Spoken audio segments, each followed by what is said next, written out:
Sir, what kind of geopolitical implications these technologies such as artificial intelligence, quantum, semiconductor going to have for India? It's going to impact the economy in a big way as far as the growth of these technologies are concerned in every sector. Artificial intelligence is all pervasive. It is sector agnostic today. So whether it's agriculture, is education, whether it is industry 4.0 or healthcare, every sector will be affected by the disruptive technologies like AI, ML, data analytics, AR, VR, all of them are going to make it, and robotics. So in terms of economic values, it comes down, if we implement it properly, in terms of trillions of dollars of economic gain. So, what is India's preparedness for these technologies, and how much India need to depend on other countries for having these technologies? See, India is a soft power. So these technologies are highly dependent on soft power. So we have an edge. But it still requires what is called upskilling. There are various people who are working in the software industry today. They are used to working on call centers in terms of BPOs and in terms of IT-enabled services and things like that, fintech and things. Now all of them have to get re-skilled, upskilled to work in the domain of AI, ML, DL and things like that. That is one of the major requirements for India to, if it wants to really compete. Number two, the computing power has to be augmented in all centers. This cannot be done by today's desktops and things like that. It is going to be an era of large size supercomputers operating at every step. So data centers which are going to be set up today in the country, who will handle these disruptive technologies, will have to be of much larger size. It will have impact on energy, it will also have impact on the transmission capability of data. That means suppose today we are transmitting among the academic institutions, that is going to be augmented. That has to be, not going to be, that has to be augmented to 100 gigabits kind of thing. Today it's about 10 gigabytes. We'll have to go to 100 gigabytes, even more, if really want to make use of this in a potent manner. Second major thing is going to be everybody is digitalized, all operations are digitalized, and we are going to work in the cloud. So cyber security becomes a major problem. Data privacy and data protection are the requirements. So cyber security for AI and AI for cyber security. These are the two major themes on which we'll have to work to ensure that the networks of tomorrow, which are going to use all this for the purpose of decision making and or the economic gains or for taking strategic decisions in the armed forces, all of them will have to be highly secured with multiple layers of security. Question to you is, sir, are countries having these technologies ready to transfer these technology to India, and if not, what is the way out? Where do we stand in developing these technologies indigenously? I have a different take on this. These are all disruptive technologies, and I don't believe that large number of industries who are countries who are already making headway in this area will transfer technology just like that. Because any gain of technology in this case means an economic gain, a strategic gain and so on. So like in the past, many technologies were guarded, these technologies will also be guarded. But then the business is also important. So what is going to happen is you will get these technologies like a black box, and you will have to build your own applications to use them. That is the level of technology transfer will take place. But that is not going to give you the indigenous capability in any way. You may be a good user, but you will not be a good developer. And unless you develop, you don't earn as far as money is concerned. The wealth is not created that way. You can provide some service, but you cannot create wealth that way. So the important part is indigenously develop these technologies as much as we can. And that's why Government of India has started major programs in this area: artificial intelligence, quantum computing, cyber physical systems. Many of these programs have been initiated with huge investments to the region of 7,000 to 8,000 crores in each one of them, which is going to really make a difference as far as the economy is concerned. Because if we can do it indigenously, if we can hold our own IPs, then we will be able to generate more wealth. So that is happening. Second thing is these disruptive technologies are going to make a tremendous difference as far as the strategic sectors are concerned, like defense, aerospace, and things like that. So, and those sectors are sensitive sectors. Nobody is going to give you that technology for the strategic sectors. Like the nuclear was not provided, the missiles were not provided. Technologies of that nature were never provided by any nation to us. So our own efforts have yielded the desired results. I'm sure the same philosophy has to be followed in this case also. So translation of the growth of technology that is taking place in the civilian sectors now, we'll have to now have a reverse flow that from civilian to army, we will have to send these technologies. Civilian to strategic sectors, we have to send this technology. And they can be sent only if we have our own indigenous strength. My next question, sir, is are there any international governance structure and normative framework in place where India stands in terms of participating in setting international norms and governance structure of such strategic and critical technologies? No, there are bilateral relations for technology development, but they are more superficial in nature. They will not cover all these aspects. But yes, the programs in the academic sector, which is by way of exchange of students, exchange of faculty, postdoctoral issues and all that, they are being accelerated between, say, US and India, between Israel and India, between UK and India, and many other nations also, even France for that matter. So, but all that is through the academic interactions. It is not through the industrial interaction. What is happening to the industrial, what is called business to business, is more like getting a package and using it. Whereas what we are talking of is the basic technologies coming in and we build on them in terms of algorithms and so on. For example, you take, quantum computing. The IBM has released out an open source quantum computing system of something like 50 qubits and all that. But how did that 50 qubit computer got realized? What is the physics behind that? All that is not. You are only a user of that 50 qubit computer, which you can use it for solving a particular problem, which is one gain, but it is not the entire gain. So that's why we have started a quantum computing program in India. Quantum communication, quantum sensors, quantum materials, all these are being covered under that program. And that will be basically to give us the inner strength for doing quantum as a next generation of technology. So you are saying that our government is having regular technology dialogue with other important countries on regular basis? Yeah, there are platforms for, like, then Science and Technology has a platform with UK, we have a platform in US, and recently also the National Security Council has initiated dialogue again with America on these subjects. There have been a delegation which went there to discuss all these issues.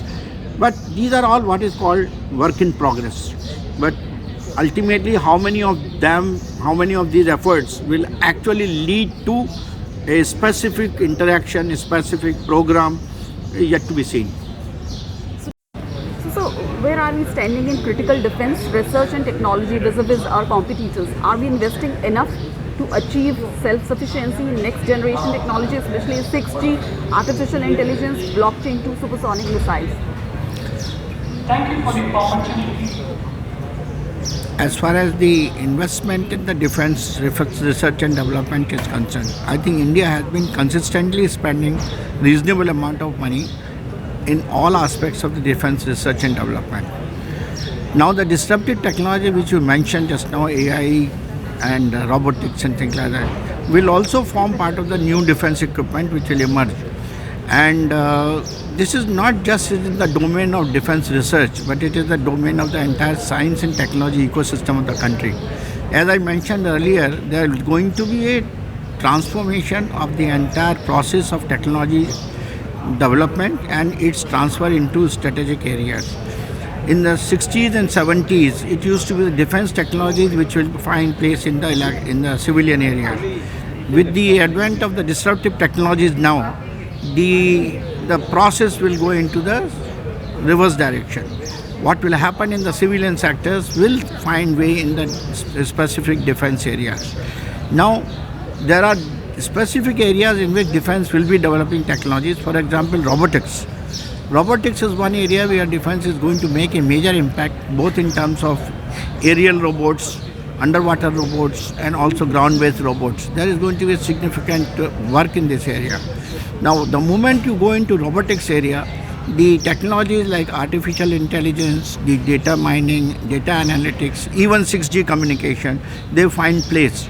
So the next generation of technologies which will be there as far as the defense is concerned will certainly find way in the new equipment which will emerge. Question is, sir, what are the key critical and cutting edge defense technologies where DRDO and other institutions are working? Are you happy with the speed of research and development in cutting edge and critical defense technologies in India? So there are the technologies and the strategy. As far as they are concerned, it's a two-way process. Many times the strategies of fighting wars, they demand technologies. Second time is the technologies themselves will be able to change the strategy of the warfare. With the advent of technology like robotics, unmanned systems and so on, the non-contact warfare is becoming the order of the day now. You must have seen today the infantry movements in the Russian-Ukraine war is hardly anything. The majority of the war is being fought using the missiles and the lesser weapons and unmanned systems and so on. So this certainly is the area where India is also working, and they will continue to evolve such technologies for non-contact warfare. Second area which will be emerging today is what our adversaries are already working on, and hence we have to also prepare. The speed of attack is changing from supersonic to hypersonic. Hypersonic systems are coming in the way, hypersonic aircraft, hypersonic missiles, hypersonic anti-ship missiles and so on. Now that requires that we should have a matching counter defense capability for the hypersonic. So anti-hypersonic cruise missiles, anti-hypersonic re-entry vehicles, all that will have to be part of the Indian defense research, both in the government sector as well in the private sector, also in the academia. This is another area.